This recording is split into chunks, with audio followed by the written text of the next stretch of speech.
morning. Welcome to Stage of Accountability. My name is Willie Stamps. I'm here today to continue on with the first segment of this program. Thank you. I'm going to begin this morning by thanking those of you who had responded positively and no negative this week, just a few positive. It was coincidental, I suppose, that most of the positive response came from people of Caucasians. I don't like to refer to them as white because they are just as different and mixed as we are. And that was the most impressive thing that came from a couple of them, was that we are all mixed. And if we all would look within ourselves and identify ourselves by the knowledge we have of who we are, and perhaps we could become better people. And we could begin to teach our children to become who they are rather than who someone else's opinion of them was, still is today.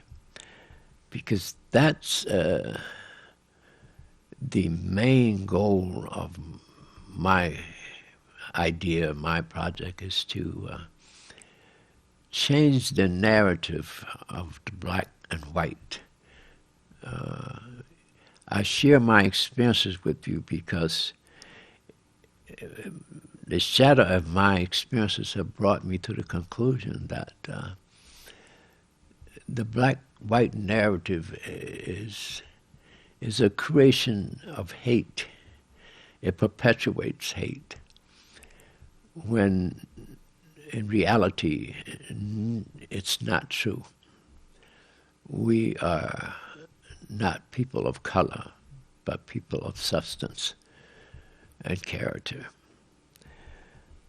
I'm going to continue on with my story of my living experience and hope that it will make sense of how I came to this conclusion. Speaking of Detroit Edison, where I was working at, I spoke earlier about the racial numbers, the number of people that was working there in '67, just prior to the riot. We had approximately 11,000 employees, with the city being 80% minorities, as I would refer to us. With a city of 80% minorities and an employment company that employed 11,000 employees, that meant that probably 80 to 90% of them did not live in the city. While 80% of the city was paying light bills, the company was getting very wealthy with only 300 working there. Now, out of the 11,000, their average salary was $800 to $900 a week. Out of 300, the average salary was about $400 a week. And that had been going on for years. Economically, this put us in a very different position in terms of survival.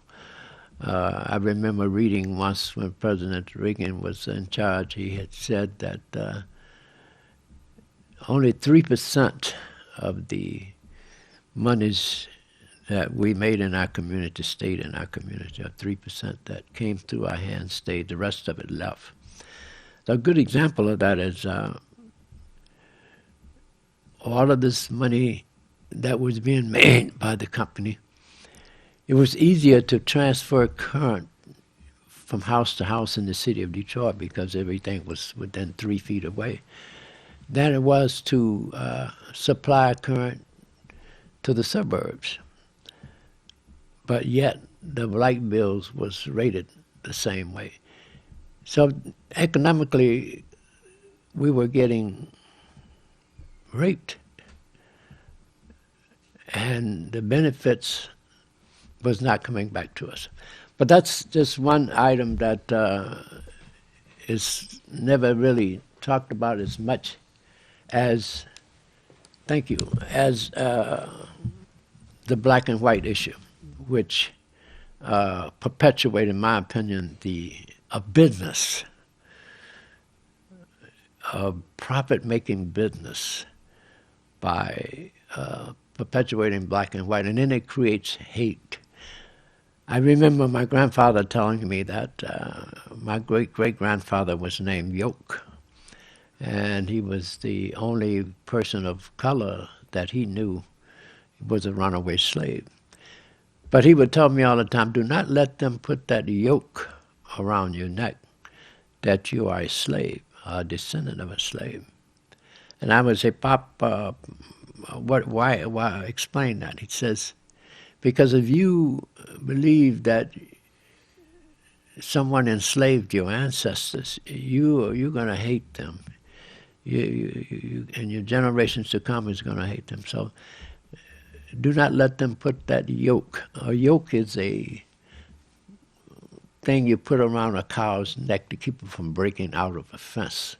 They call it a yoke. So he was, don't put that yoke around your neck, because you don't need to hate anyone. I remember so clearly when my first wife and son died at a segregated hospital, I thought about what my grandfather had said very deeply, that I wanted to hate the system. I wanted to hate all people that looked like the other people. But because I couldn't hold them responsible individually, I decided to act differently rather than hate. So that's hopefully at the end of my discussion with you, that I have made some kind of sense to you that we need to change the narrative of the black and white issue, and because it is a business. It is, in my opinion, based on my experience I've had. I'm going to get back to my idea of dealing with that would be to form an organization called GRID, Generations Reforming Individual Development. And this would let young people begin to look in the mirror and identify themselves as they chose, not by what someone else's idea. And perhaps we could move further towards becoming a people, a one people. So the idea of GRID really came about, it's sort of funny how God's work, while I was being watched and followed by a person that the company had hired to be a double agent, they presented me with an opportunity to get the 50C1 tax license. And nobody believed within 90 days I had received a 50C1 under the name of AIME, A-I-M-E, Association for the Improvement of Minority Employees. That came back within 90 days. That's the record according to most people I talked to that have had one. But shortly after that, we talked about coming up with an idea of how to organize people, and they would get me a grant. So I had this idea of my experience with people was that they were all different. They come from so many different environments. They all had so many different experiences. And, you know, the visual evidence was that we was different. So I thought, well, we begin to look for a common denominator. What would be a common denominator that we all, how did our relationship with God, our Creator, become a common denominator? And the only common denominator that I could come up was in relationship to God's would be our birthday. God chose to create us on a certain sign or a certain time of year. And I began to do a little observation, a study of people born of the same signs. Did they get along together? How did they work together? In my course of dealing with people at the job, it became apparent that people only common denominator they have would be their birthday in relationship to God. God chose to create them under that sign. So I had this brief idea of organizing people by their birthday. So the young lady that was my supposedly, I guess, I would like to think that she was my mentor, because as soon as I realized that she was working for the company, I prayed about it and decided to make it work in my favor. So anyway, she was on the board of directors for quite a few different foundations, I found out, and she came up with this idea that we'd go to New York to the Episcopalian Church and present my idea of the birthday concept. So we set up a trip to New York, and we met with the Episcopalian Foundation, I believe it was. And she allowed me to present my idea verbally, which was a very short presentation of my concept of bringing people together by their birthdays. And long story short is that they agreed to finance, and I accepted, but said we will not be able to make any reports. I have no staff. It would be a grant, a gift, with no responsibility of reporting any action, because at the time I had no staff. I had no education really about a nonprofit organization. And behold, I didn't think that would work. I left and returned back to Detroit. 6 months later, they called and said, we sent you a check and you didn't even bother to respond to thank us. But anyway, they did give me the money to, and I bought the building on Grand River that I talked about earlier, the old Union Hall. And that's where I began to set up my operation as we had jazz development workshop with Harold McKinney that brought the music along with the struggle. And we began to organize, and we began to do fundraisers.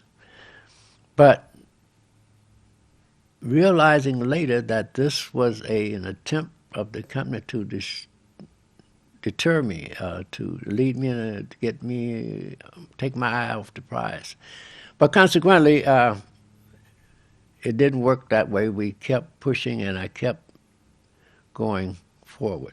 I'm going to take a short break right now. We'll be back soon. We are watching the TV station in Highland Park. I'll return shortly with more. We will talk back about the experiences on the job. We'll see you shortly.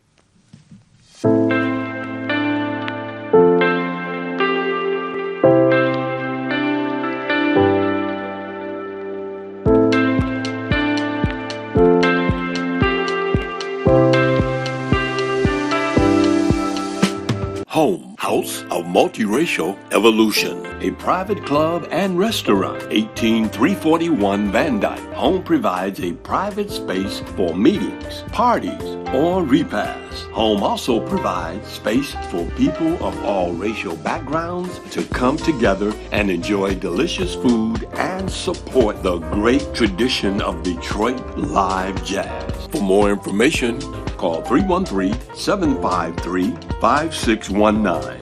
We, the people of Detroit, is dedicated to community coalition building and to the provision of resources that inform, train, and mobilize the citizens of Detroit and beyond to improve their quality of life. As a community-based grassroots organization, we, the people of Detroit, aim to inform, educate, and empower Detroit residents on imperative issues surrounding civil rights, land, water, education, and the democratic process. For more information, call 844 844-42-WATER, 844-42-WATER, or email wethepeopleofdetroit.com.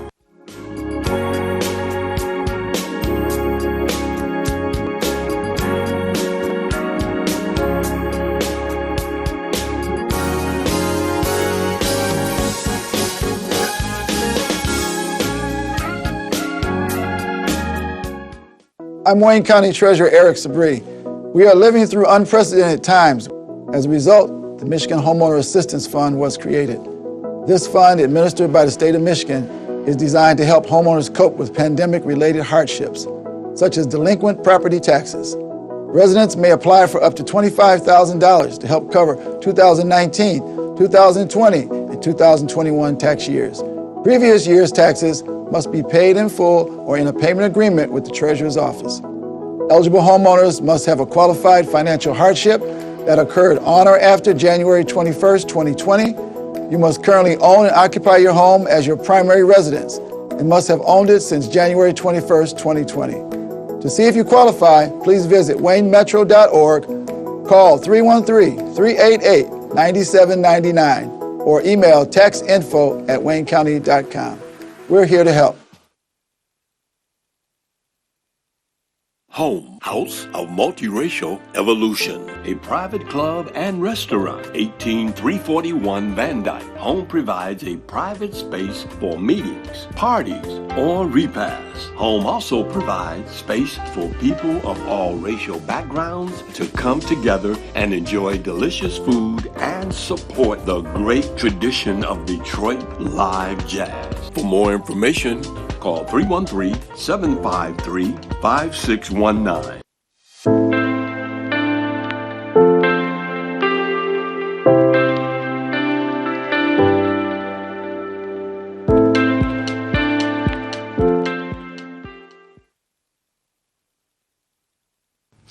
Welcome back to Stage of Accountability.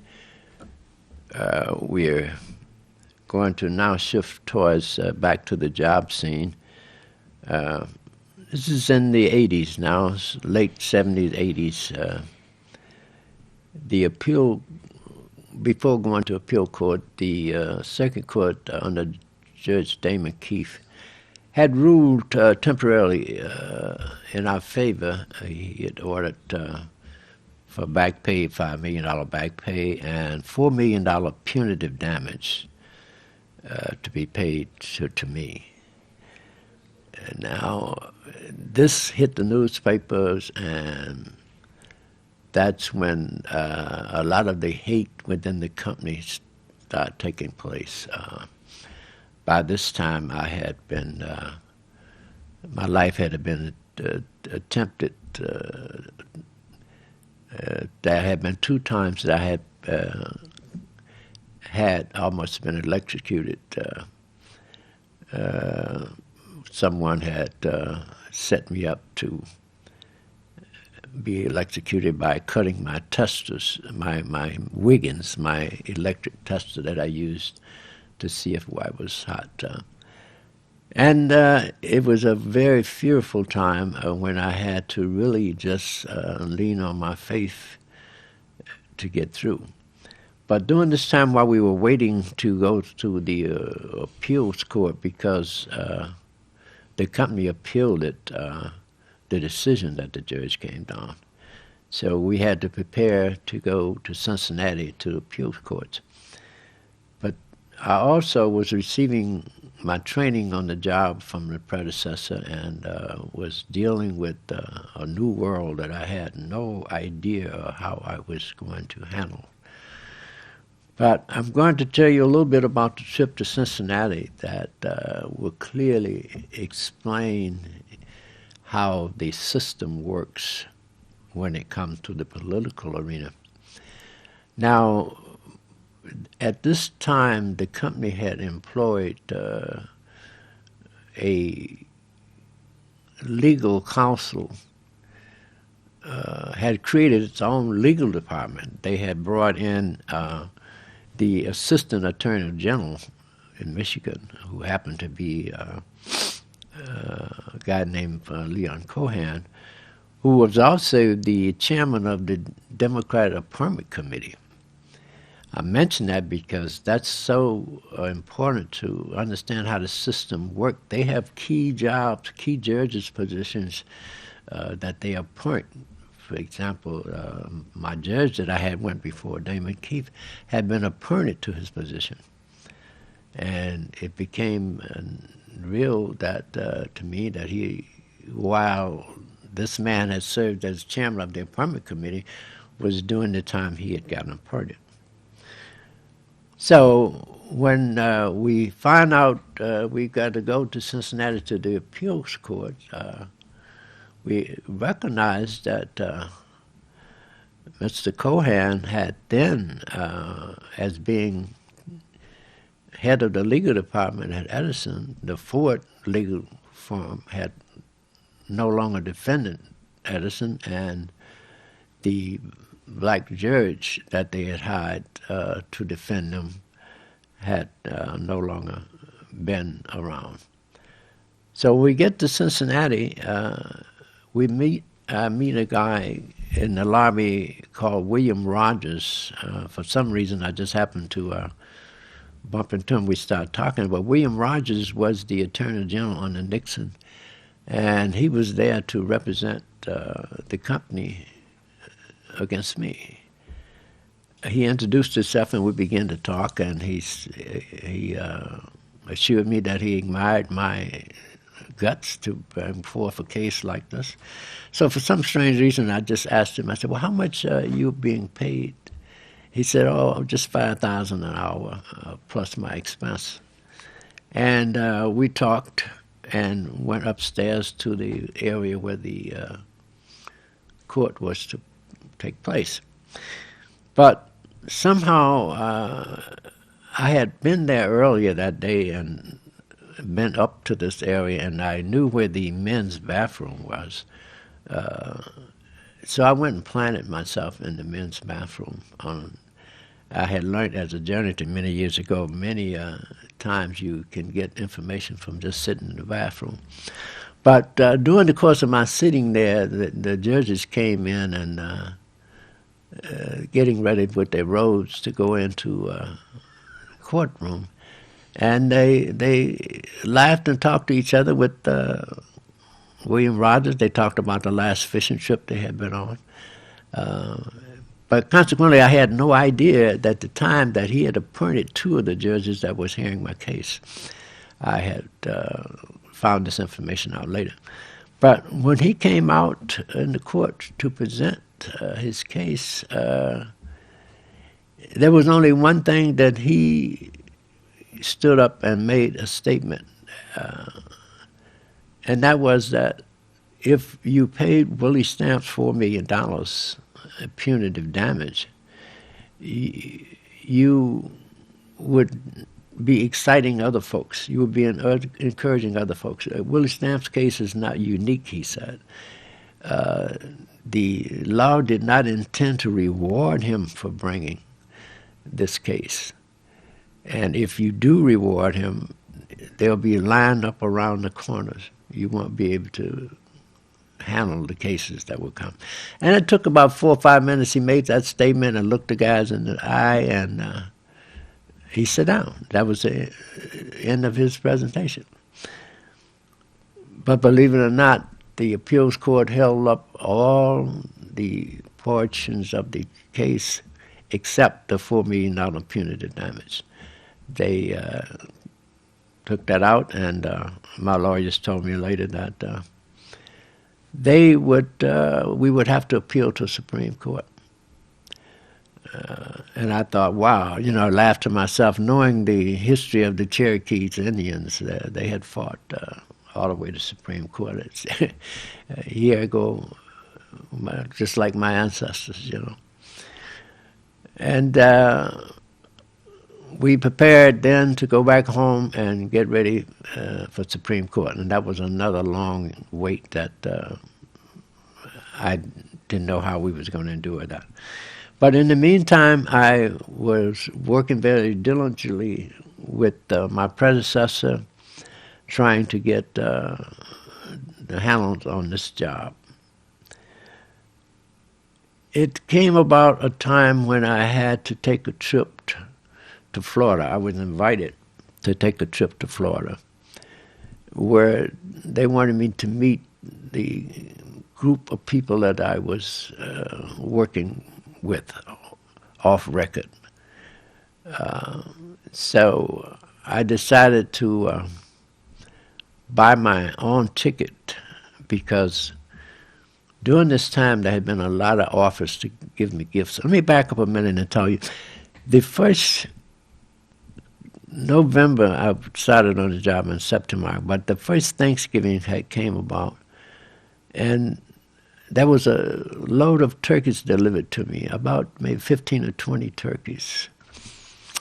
And I was told by the contractor that, hey, this is what I do every Thanksgiving. He was an employee of the he said, you should know where they go. So I asked the predecessor, and he gave me a list of how I had to deliver these turkeys. Well, I delivered them all except about 4 to the people. They thanked me. The 4 I kept, there were 2 of them, the people never would come pick them up. But the other 2, they belonged to my boss, my director. So I gladly made sure I delivered them right to his office. And the other 2 that I didn't get delivered, I happened to, I had 2 for myself, and then I had 2 left over. I happened to look inside of them, and believe it or not, there was cash in both of the frozen turkeys that I had. And I didn't know who to deliver them to, because they had told me that people would come and pick them up. But that, I'm going to come back in a few minutes and tell you how these frozen turkeys and the cash turned out to be a way that I was able to get myself into being like the spook that sat by the door, how I was able to get enough nerve to take over this particular operation after I took this trip to Florida. We're going to talk a little bit about that when I come back.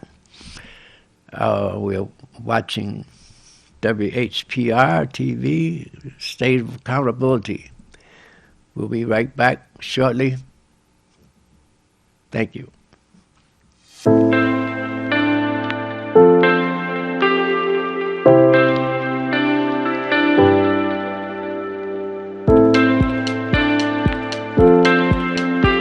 Home, House of Multiracial Evolution, a private club and restaurant, 18341 Van Dyke. Home provides a private space for meetings, parties, or repasts. Home also provides space for people of all racial backgrounds to come together and enjoy delicious food and support the great tradition of Detroit live jazz. For more information, call 313-753-5619. At the Detroit Water and Sewerage Department, we're working hard to protect pipes by cleaning public sewer lines to reduce flooding and speeding up the replacement of lead service lines. Protect your pipes with 3 easy tips. Pour grease into containers, toss wipes in the trash can, and check for running toilets, leaky pipes, and dripping faucets. For more tips, go to DetroitMI.gov/protect pipes. DWSD, working hard to protect pipes for you.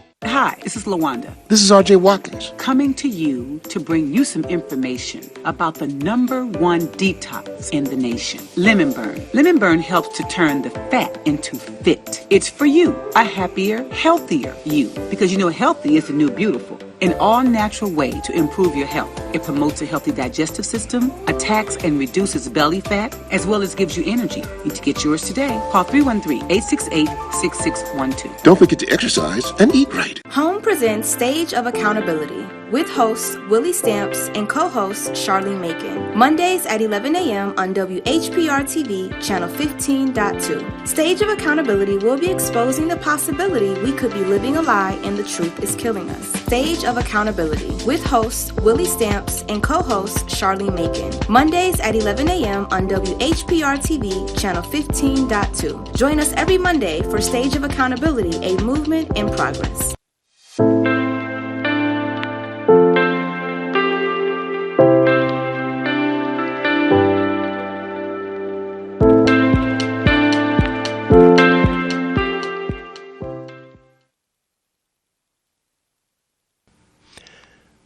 Welcome back to Stage of Accountability.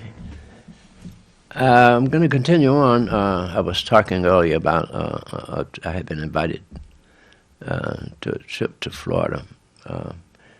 I'm going to be in and back and forth between what was going on with the lawsuit and the trip to Florida and the job. I don't know, I mentioned earlier, not doing my theater of life. All of my life I've had unrehearsed. I'm coming to you unrehearsed, unscripted. So if I move around from item to item, please try and understand. I was talking about a trip that they had invited me to take to Florida to meet, I guess, a lot of the people that I would be working with. So before going, I had noticed that there was a lot of different gifts coming in, and I had to refuse them. And after the turkey incident, I thought, well, I'm not going to discuss this. I'm just going to follow it and try to keep a paper trail. For example, if they offered me a set of tires for my car, I would say I will pay for them and get a receipt.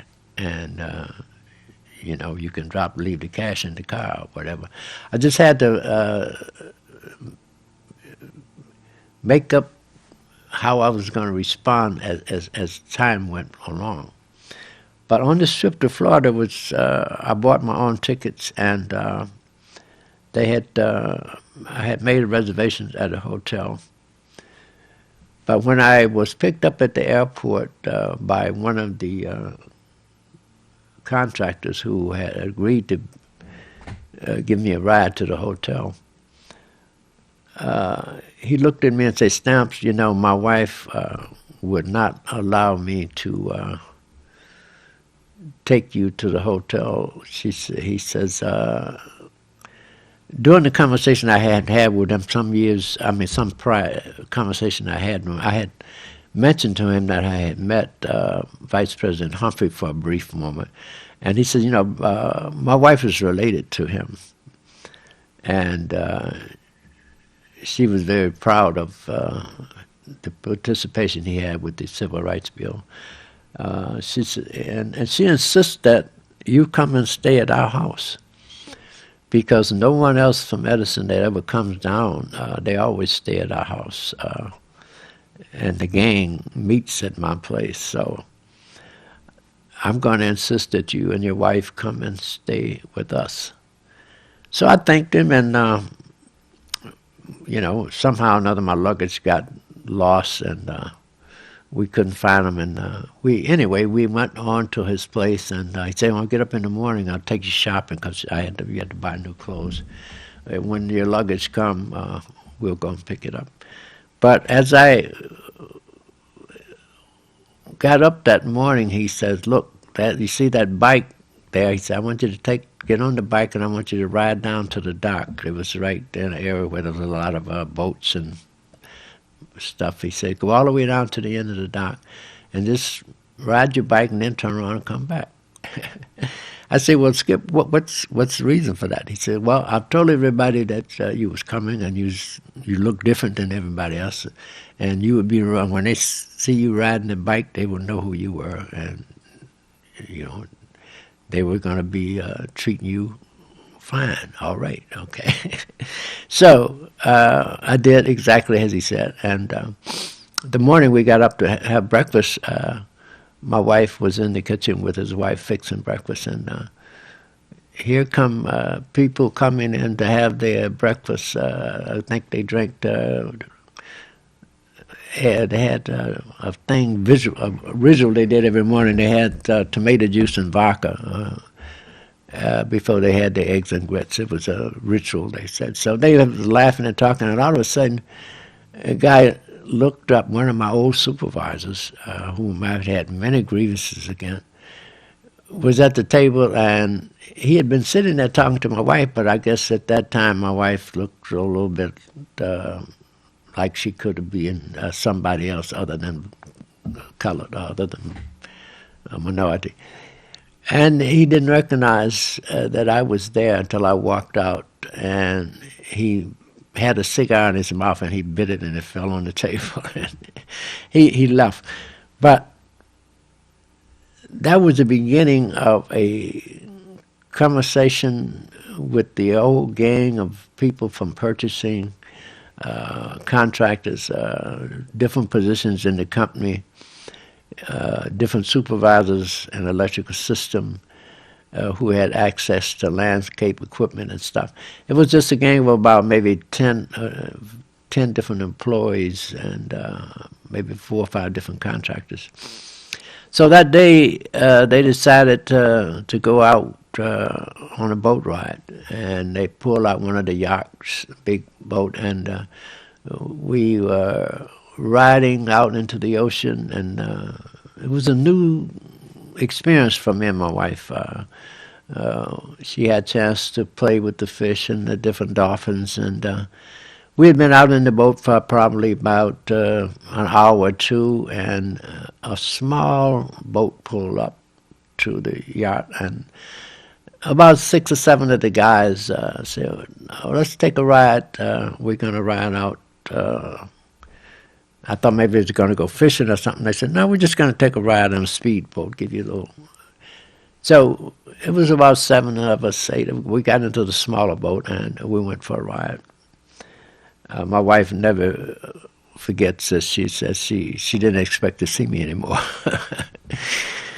But after we was riding out in this boat for a while, they dropped anchor, and they started talking about the business arrangement of how the next year budget was going to go. We had operational budget, and we also had a capital budget. Now, mind you, my predecessor was not at this meeting, but he was there because he had a home there, not right across. Most of these people had their own places in Florida. They had been able to purchase a summer home. So they began to talk about the budget. They had the capital budget and the operational budget, and where the monies was going to be spent on the capital budgets, and what shares was going different places. And they told me what my role would be and what my share would be. And they asked me how was I prepared to handle it. I couldn't think of anything to say other than, look, I tell you what, I don't eat turkey, but I like steaks, so perhaps you could handle it that way with a cold frozen box of steaks. And believe it or not, when I finally returned home about maybe a week later, that's what happened. I received a box of steaks with my share. And this was upfront share, so it was like, man, I haven't even done what I'm supposed to do. But one of the gentlemen said, well, I guess they trust you.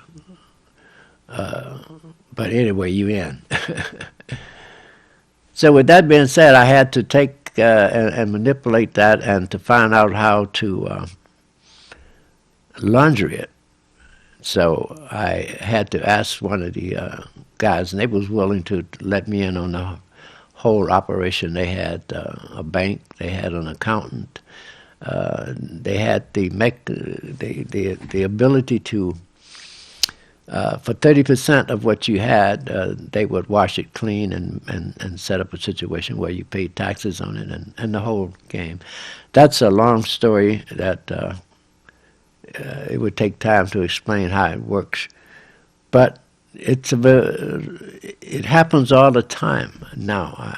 The system is set up with so many different fashions of laundering money, and this was just a complete new game for me, But I proceeded to follow the instructions, and everything was fine as far as they were concerned. But the harassment at this point increased. I mean, I had jobs that, for example, I had been sent up north to tear down, I guess it was about 15 or 20 farms they had bought. Now, by this time, I had access to a helicopter of my own, and we had started flying the quarters for inspection. So whenever I needed to fly a helicopter, I just had to order a day ahead of time. So my boss had informed me that they needed me to go up north to look at this demolition project for tearing down these farms. So they flew me up north, and I was to spend the night and fly back the next day.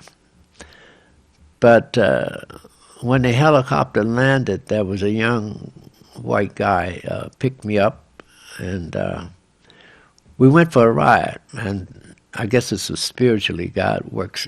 While we was riding, he had the jazz music on, and we began to talk about jazz. And he had the privilege, he said, of playing with Miles Davis, and I talked about my little experience in music in Chicago, and some of the places and some of the people I had met, he had been involved with. But he turned out to be a real friendly guy, and he said to, you know what, man, you since you love jazz and you're musicians, man, he says, I'm going to tell you something. He says, he said, I'm a buyer for Detroit Edison. He said, I bought up all of this property, but I bought it up under the fictitious statement that Cassius Clay, the Muslim brother, was buying this up to start a farm. And you were a representative, you were being presented today as a representative of Cassius Clay. I said, wait, no. I said, man, nobody told me that. He said, well, I just feel like I should let you know. He said, no. At the hotel you're going to be staying at, he says, it's a lot of crazy people around there that might not be too friendly to you. But by this time, I'm thinking, let me get on the phone, and call my boss and explain the situation to him, that I've been lied to. I'm not here representing Cassius Clay, the Muslim, to buy mine land. Anyway, long story short, I insisted on him flying me back. So he had to call the airport and have the helicopter come back and pick me up and return me back to the job. But consequently, this was another way I found out how land was a laundry business. It's a long story about that. I would take more time than I have to explain how they had bought all of this land for future use to build a nuclear power plant, but it was being, the deeds that I went over was being deeded to different people rather than the corporation at the time. So my boss tried to explain this away, and he took that assignment and gave it to someone else. But that was the beginning of a real point that I felt I really had to take over. I'm going to be back shortly to finish up the last part of this session and tell you more about how I had to become the spook that sat by the door. We'll return shortly.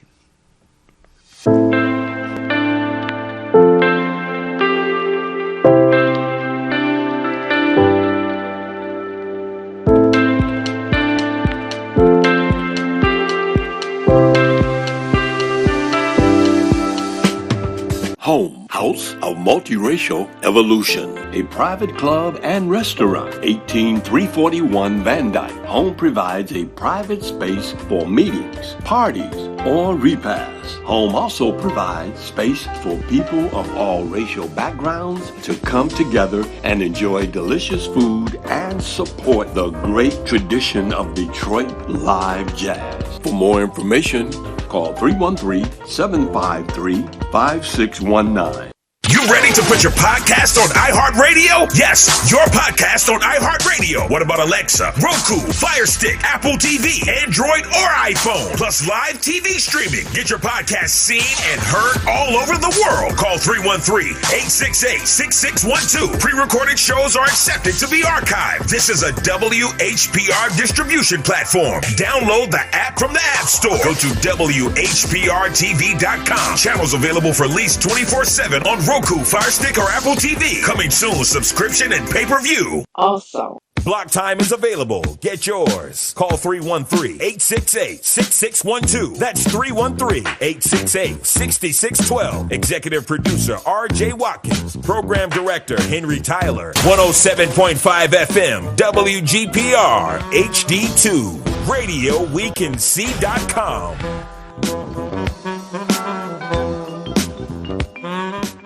The Detroit Water and Sewerage Department is looking for motivated Detroiters to be a part of our team. We have opportunities for field services technicians, engineers, and customer service specialists with competitive pay and benefits. Make a real difference with the work you do every day. Join other Detroiters who are taking part protecting the pipes where we live, work, and play. Learn more and apply at detroitmi.gov/jobs. DWSD, working hard for you. All media platforms are engaged. Copy. Get ready to launch your show or product. Periscope ready. We're 5x5 ready to launch. Copy that. Trend worldwide across all major platforms. Ignition. 3, 2, 1. The world is waiting. Watkins Broadcasting. More than just TV.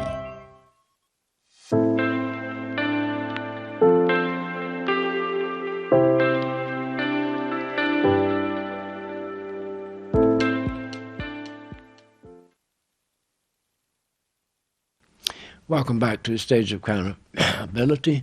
I'm going to finish up this session today by briefly reminding you that we do have the space out available for parties, and we're going to have to suspend the Sunday Jazz until the Jazz Fest is over. So we will be coming back probably in end of the month, September, 1st of October with the Jazz. But we're still there every day, and I'm going to change the Monday night discussions to Saturday. I was told that there are a lot of young people that would probably be more interested in coming on a Saturday and to talk about the forming of the generation, reforming individual development. So we're going to set up a Saturday brunch between 11 and 1 every Saturday. Come on out. You have free breakfast on me. And we will talk about how we can possibly bring ourselves together to bring about a change. So that's on Saturdays between 11 and 1. You feel free, you young folks that want to talk about it, would like to consider becoming a member, come out Saturdays between 11 and 1 and enjoy a free breakfast with us. We're going to do this for the next 3 months at the restaurant. Now I'm going to get back to the job. While on the job, I talked about what happened up north. By the way, sooner, about a month or two after that, I found out this guy had committed suicide. And it was getting very, very frightening on the job because I had also now lost another employee had had an accidental death on the job, and he just happened to be the electrician whom I had hired in from Ford hospital, and he hired in as a janitor, and then first job came open, I got him promoted to be a electrician, and he had been my mentor during my studies as an apprentice electrician. But consequently, he was accidentally electrocuted, which I never believed it was an accident. So the fear had really grown, and I had well, it's all in, all or nothing. So I had came back, and when I had my evaluation with my employee, my director, I had informed him about the trip up north and what a kind of dangerous situation the company had put me in. And he apologized, but from that point on, he sort of gave me free range. He didn't question me about anything. I could get into his office and get him to sign most anything I wanted him to sign. His secretary had informed me on his days that he would have a lunch and have a little bit too much to drink was my better days of getting him to sign stuff. She had informed me and said, when you see him reading the paper, especially if it's upside down, he'd be sitting back in his chair in his office reading. He said, those are the times you should go in. So I pushed the envelope. I mean, I would take him stuff that anything I wanted to. I mean, I just really, anything over $10,000 that I couldn't sign for, that I had to get a purchase order for, I would wait to catch him one of those days. He would have the paper upside down and walk in and put it on his desk, and he would sign it. But by doing this, things began to move quickly towards me being in total control of my whole budget and the monies that was going to the kickback situation. This brought about, I suppose, the time when I realized that the state, I didn't know at the time, but I found out the state crime police had been called in to investigate me. I had just finished about 2 or 3 different audits successfully because I had the cooperation of the contractors. I received that cooperation from them because on one instant we had to perform a job. The power plant, nuclear power plant in near Monroe, was being scheduled to be picketed. And they had about 5 days to put up no trespassing signs around 12 miles. And one of the contractors suggested that I had an outside crew. I had some some minority contractors that I had been using for small jobs. We might be able to do this. But long story short, the essence of it is that I found out that you could go upstairs. We went upstairs and picked up about $25,000 or $30,000 cash, went to Ohio, bought about 10 or 12 miles of snow fence, and within 2 or 3 days, we came back and we put this fence up around it. And I was given a pat on the back of, this guy can get stuff done. But consequently, it gave me a chance to really move myself forward in terms of being in total control. Well, they put the stamp police on me, and they followed me.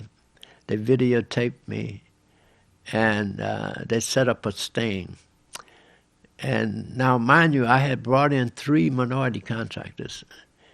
Would you believe it or not, they used one of the minority contractors to set me up. At that time, we had negotiated for minority contractors. If they got a contract for $100,000, they could go pick up 80 from independent bank. They could get paid 80% of the money, and all they had to do was sign the check over to the bank when they got finished with the job. Well, this particular guy got a $100,000 contract and had one of his employees set me up to be with the state crime police. But the end of the investigation, God locked the lounge doors. I was able to walk away unharmed. And that really upset them. So next week I'm going to try and finish up by telling you how they finished the settlement of the case, how they blackmailed my attorneys and made them agree to a settlement that was not beneficial to us, and how they admitted years later after they was able to successfully buy me out, because by the time I was 53, they offered me a settlement to leave. When the state crime police investigation only revealed one thing, that I was loaning, they caught me passing money to the contractor rather than the contractor giving me money. I had given a contractor some money to buy fuel for his bulldozer, which happened to have been mine. But that was the only transition of money that they was able to take up, and they wrote me up for brokers and the contractors. So next week, I'll come back and try to wrap this up, my story. I will be talking more about AAA too. Those of you out there have had trouble with AAA, I'm going to share my experiences with a lawsuit with AAA in hopes that we may be able to find some people to come together and deal with the insurance problem within our city. With that, I'm going to leave you with my blessings and with my plead for you to consider what I've said about the black-white narrative, how it is creating a business, how it has created a business, and how the truth of who we are individually should be taught to our young people. The generations to come, I'm probably maybe 25 or 30 years ahead of myself, but the time will come when we all can become one and be judged by our character rather than the color of our skin. And in order to do that, I think we need to eliminate the narrative of black and white, and the process of hate, I think, will deter. It will become less if we stop perpetuating it by identifying ourselves of who someone else thinks we are, or who someone else thought we were. With that, I'm going to say good night, good day for today, and I'll see you next week with my fifth and last show. May God be with you. I love you, bless you, and have a good day. Home, House of Multiracial Evolution, a private club and restaurant, 18341 Van Dyke. Home provides a private space for meetings, parties, or repasts. Home also provides space for people of all racial backgrounds to come together and enjoy delicious food and support the great tradition of Detroit live jazz. For more information, call 313-753-5619.